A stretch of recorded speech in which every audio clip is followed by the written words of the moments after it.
Bonjour et bienvenue. Aujourd'hui, on se penche sur les missions locales en France. On s'appuie sur un document du repère des CIP. L'idée, c'est de comprendre un peu mieux ce qu'elles font, comment ça marche et pourquoi c'est important pour les jeunes. Alors, ce qui ressort tout de suite du document, c'est ce principe clé. Un accueil, sans condition pour les jeunes de 16 à 25 ans.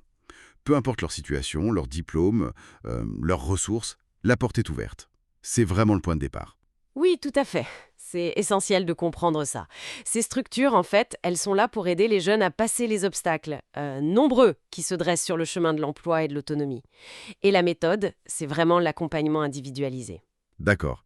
Et concrètement, ça se passe comment cet accompagnement une fois le premier contact établi? Le document parle d'un premier entretien, c'est ça? Pour faire le point? Exactement.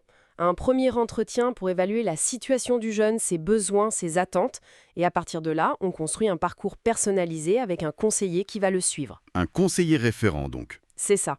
Et ce conseiller devient l'interlocuteur principal. Le suivi est régulier. L'objectif, c'est vraiment de lever les freins.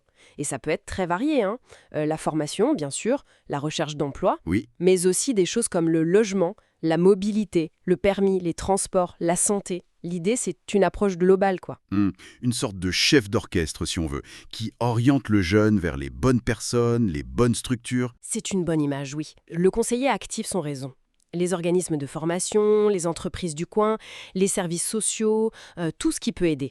Ça passe par des actions très concrètes, des forums emploi, des stages pour découvrir des métiers, Des immersions, oui. voilà, des immersions en entreprise, ou même des ateliers collectifs pour apprendre à chercher un emploi, ou pourquoi pas monter sa boîte.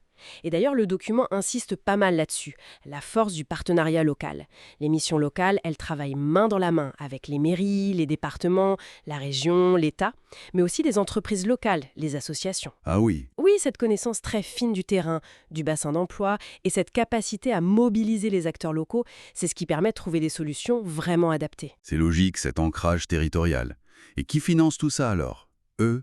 Le document donne des pistes. C'est un financement multiple. Il y a l'État, bien sûr, les collectivités locales, régions, départements, communes, et aussi le Fonds social européen, le FSE, qui aide beaucoup sur les projets d'insertion. D'accord. Et la gestion, c'est souvent associatif, c'est ça? Oui, avec un peu tout le monde autour de la table. Élus, entreprises. Oui. Souvent une gouvernance partagée pour coller au mieux aux réalités locales. Parfois même avec des représentants des jeunes. Bon, ok. Parlons un peu des difficultés maintenant. Celles que rencontrent les jeunes, d'après le document. Le manque d'expérience pro, ça revient souvent, j'imagine. Ah oui, ça c'est un grand classique. C'est le serpent qui se mord la queue. Pas d'emploi sans expérience, pas d'expérience sans emploi. Mais il n'y a pas que ça. Non, bien sûr. Il y a aussi l'accès à la formation. Parfois, les prérequis sont trop élevés, parfois c'est le coût, ou alors l'offre de formation locale ne correspond pas tout à fait aux besoins des entreprises du secteur. Et la mobilité aussi. C'est mentionné comme un gros frein. Surtout en dehors des villes, j'imagine. Exactement. Le permis de conduire, le coût d'un véhicule ou simplement le manque de transport en commun, ça peut vraiment bloquer un jeune, surtout en zone rurale ou périurbaine. Le document pointe aussi des freins plus personnels, sociaux, le logement instable, des soucis de santé, la garde d'enfants pour les jeunes parents, et même des choses comme le manque de confiance en soi, ou ne pas connaître les codes du monde du travail. Oui, les fameux savoir-être. C'est ça. Et puis, il y a la discrimination à l'embauche, malheureusement. Le nom, l'origine, le handicap, l'apparence, ça existe encore. Tout à fait. Et face à toute cette complexité, à tous ces obstacles différents, la réponse des missions locales, c'est justement de ne pas se focaliser uniquement sur la case emploi. Hmm, L'approche se veut vraiment globale, holistique, comme on dit parfois. On essaye d'identifier et d'attaquer tous les freins, même ceux qui semblent périphériques, mais qui empêchent le jeune d'avancer. C'est ça leur spécificité. d'accord.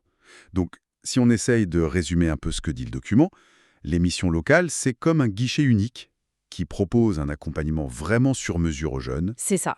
et elles s'appuient énormément sur leur connaissance du terrain, leur réseau local, pour apporter une réponse globale aux différents défis de l'insertion. L'activité, les assos, c'est un vrai travail d'équipe locale.